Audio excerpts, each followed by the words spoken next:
Hi friends, welcome to my channel. ఈరోజు topic వచ్చేసి కాకరకాయ అండి. కాకరకాయ తింటే మనకి ఎన్ని బెనిఫిట్స్ ఉన్నాయో అండ్ కాకరకాయ తినడం ఇష్టం లేని వాళ్ళకి కూడా కాకరకాయ ఎలా కుక్ చేస్తే తినడానికి ఇష్టపడతారో ఈరోజు చూద్దామండి. మనం రుచికరమైన ఆహారాన్ని ఇష్టపడతాం. అది మన ఆరోగ్యానికి మంచిది కాదని తెలిసినా కూడా రుచి బాగుంటే తినేస్తూ ఉంటాం. ఆరోగ్యానికి మంచిదైనా సరే తినే ఆహారం రుచిగా లేకపోతే అస్సలు తినం. అలాంటి పదార్థాల్లో కాకరకాయ ఒకటి.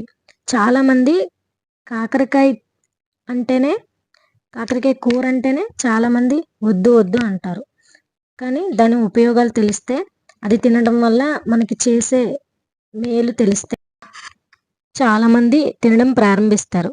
సో ఈరోజు కాకరకాయ ఎవరికైతే ఇష్టం లేదో, ఎవరైతే తినడానికి ఇష్టపడరో వాళ్ళకి ఎలా కుక్ చేస్తే తినడానికి ఇష్టపడతారో అనేది ఈరోజు నేను ఒక రెసిపీ చేసి మీకు చూపించబోతున్నానండి.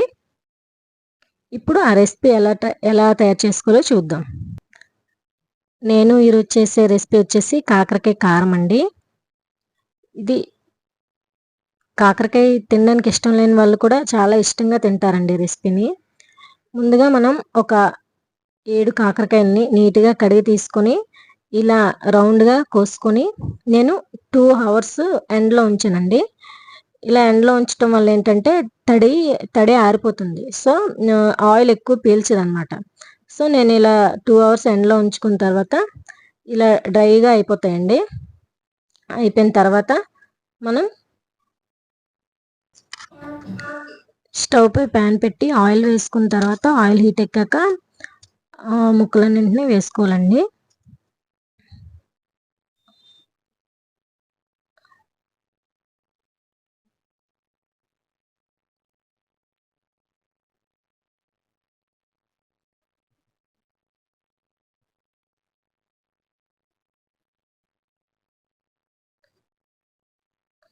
అలా ఉంచేస్తే బాగా ఫ్రై అవుతాయండి. ఈలోగా మనం పక్క స్టవ్ పై వేరే కళాయిలో శనగపప్పు కొంచెం వేసుకొని లైట్గా కలర్ చేంజ్ అయ్యేంత వరకు రోస్ట్ చేసుకోవాలండి. ఇలా అయిపోయిన తర్వాత అందులోనే 2 టేబుల్ స్పూన్ ధనియాలండి. నెక్స్ట్ 2 స్పూన్స్ జీలకర్ర అండి. దాన్ని కూడా లైట్గా కలర్ వచ్చేంత వరకు వేయించుకోవాలండి.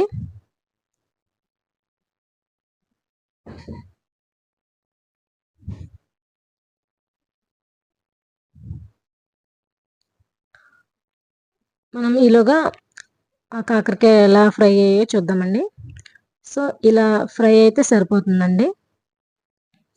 ఇంకా ఎక్కువగా ఫ్రై చేసినా సరే మనం ప్యాన్లో నుంచి బయట తీసేసరికి ఇంకా బ్లాక్గా అయిపోతాయండి. సో అలా అయితే టేస్ట్ బాగోదన్నమాట. సో ఇలా చేసుకుంటే సరిపోతుందండి. ఇప్పుడు అదే ఆయిల్లో కొంచెం పల్లీలు వేసుకోవాలండి. ఇలా అయితే సరిపోతాయండి పల్లీలు. ఒక ప్లేట్లోకి తీసుకున్న తర్వాత కొంచెం కరివేపాకు, వెల్లుల్లి రెబ్బలు ఒక 8 వేసుకుంటే సరిపోతుందండి.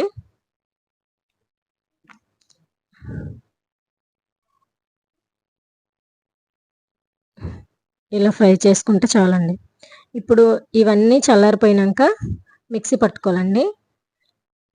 మీకు నచ్చితే ఫస్ట్ ఆ శనగపప్పు, ధనియాలు, జీలకర్రని ఫస్ట్ మిక్సీ చేసుకున్న తర్వాత ఆ తర్వాత ఇవి వేసుకొని మిక్సీ చేసుకోవచ్చండి. మా ఇంట్లో ఏంటంటే అన్నీ కలిపి మిక్సీ చేస్తే పప్పులు అక్కడక్కడ తగులుతుంటే వాళ్ళకి ఇష్టం అండి అలా తినటం. సో నేను అన్నీ కలిపి వేసుకుంటున్నానండి మిక్సీ. మీకు నచ్చకపోతే మెత్తగా కావాలి అనుకుంటే మీరు ఫస్ట్ ఆ పప్పుల్ని మిక్సీ పట్టుకొని తర్వాత ఇవి శనగ పలుకుల్ని నెక్స్ట్ ఏంటవి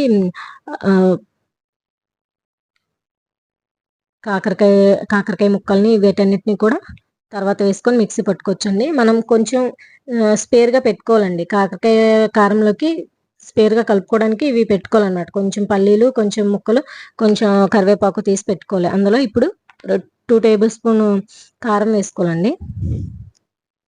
సాల్ట్ 2 టేబుల్ స్పూన్ వేసుకోవాలండి. సాల్ట్ 2 టేబుల్ స్పూన్ వేసుకోవాలండి. 2 టేబుల్ స్పూన్ కారం వేసుకోవాలండి. సాల్ట్ 2 టేబుల్ స్పూన్ వేసుకోవాలండి. సాల్ట్ 2 టేబుల్ స్పూన్ వేసుకోవాలండి. 2 టేబుల్ స్పూన్ కారం వేసుకోవాలండి.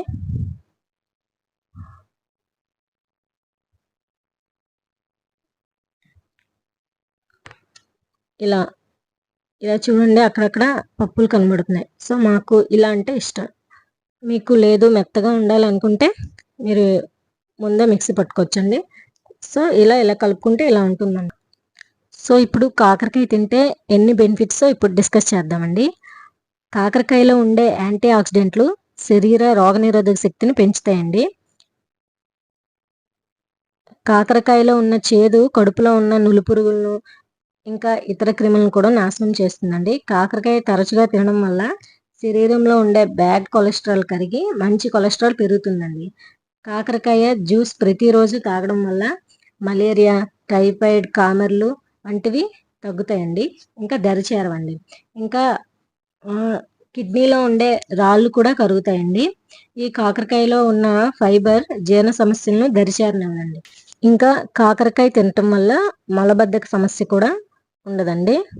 సో ఇప్పటి వరకు కాకరకాయ కూర అంటే, కాకరకాయ అంటే ఎవరికైతే ఇష్టం ఉండదో వాళ్ళు ఈ కాకరకాయ కారం రెసిపీని ట్రై చేసి చూడండి. తప్పకుండా నచ్చుతుంది. ట్రై చేసి తిన్నాక నాకు కామెంట్ చేయండి. మరిన్ని హెల్త్ ఫుడ్స్ కోసం నా ఛానల్ని లైక్ చేయండి, కామెంట్ చేయండి, షేర్ చేయండి, సబ్స్క్రైబ్ కూడా చేసుకోండి.